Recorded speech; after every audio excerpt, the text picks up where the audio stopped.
Who do I look at? What do I do with my hands? Boostie boys. This is good. I like it. It's natural.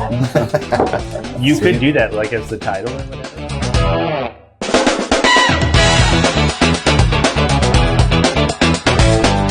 My name is Travis Arnold. I'm one of the founders and CEO of Boostie. For Atlas, we help them kind of own their marketing universe, and we've been doing that for some time now. And we're here in beautiful Omaha, Nebraska, having a couple barley pops with a fun customer. So I'll kick it over to Chris. Fantastic. My name's Chris Dews. I'm the CRO and co-founder of Boostie.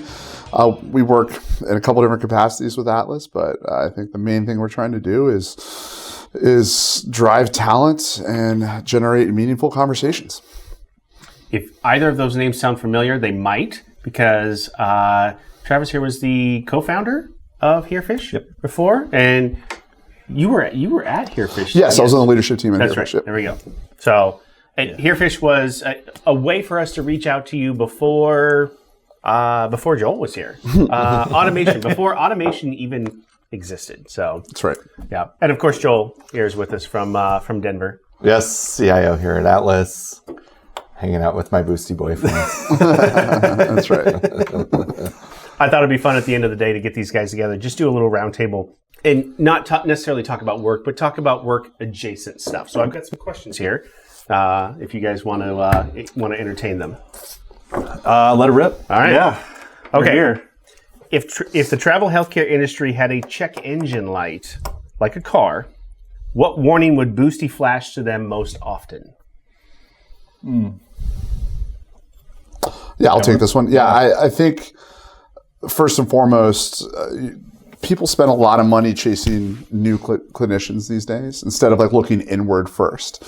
You've spent so much time and money building this database full of qualified, great people, and a lot of times we leave them unserved in some capacity. So I think one way is to look inward first and then outward next, and I think you'll start driving faster conversions and conversations in that manner. So I think it's dealing with the leads and people you have today and building off of those relationships.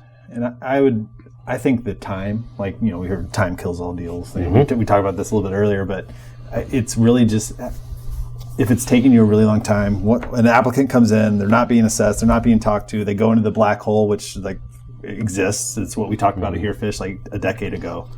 It still kind of exists. So it's it sucks for the candidate experience. And so how do we not make that the status quo? How do we change that? So I think that's a check engine light. Oh shit, we have all these. Sorry, I can't cuss on this. Totally cuss. Yeah, oh God. We got beers in front of us. FCC. Yeah. Oh yeah, it's not admissible in any thing. But I just think that just trying to change that behavior from a industry-wide standpoint is kind of a check engine light to be looking at. How long is it taking from an applicant to be talked to the first time? And that's one thing that we're kind of obsessed about it in a non-healthy way. Mm-hmm. And I think one of the first conversations I had with you, and then a follow-up conversation I had with you, I believe, not too long after that, was our best candidates live within our database right now. Yeah. I absolutely believe that. The people that we have worked with before. Yep. And so how do I re-engage those, right? Because the last 5 years, 7 years have been interesting, to say the least. Sure. And how do we maximize that? If we lost contact with them for whatever reason, it doesn't matter. How can we re-engage? And that's the product that you guys are bringing to us right now. For sure. Yeah. It's how do you do it in a way that's not annoying? Again, e-commerce is our spirit animal. We've talked about this a ton, but the same things apply. So if you go to buy something and you forget to buy it or you abandon the cart, why wouldn't that company try to recoup that conversion? And so the same thing applies here. Mm-hmm. But in this case, it's an actual human being that you placed in a job before, they were a silver medalist or whatever the cases might be. Why don't we ever talk to them? They're great people that we've already talked to and had a relationship with.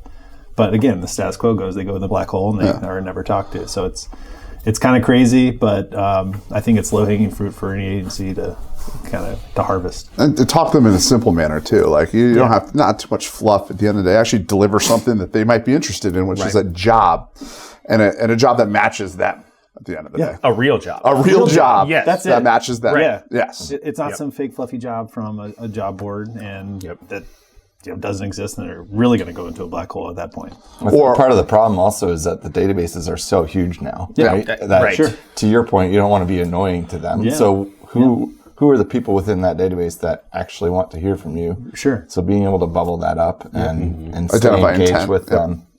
Right. Intent's a huge one. I mean, that's like the key driver for a lot of this stuff. So for sure.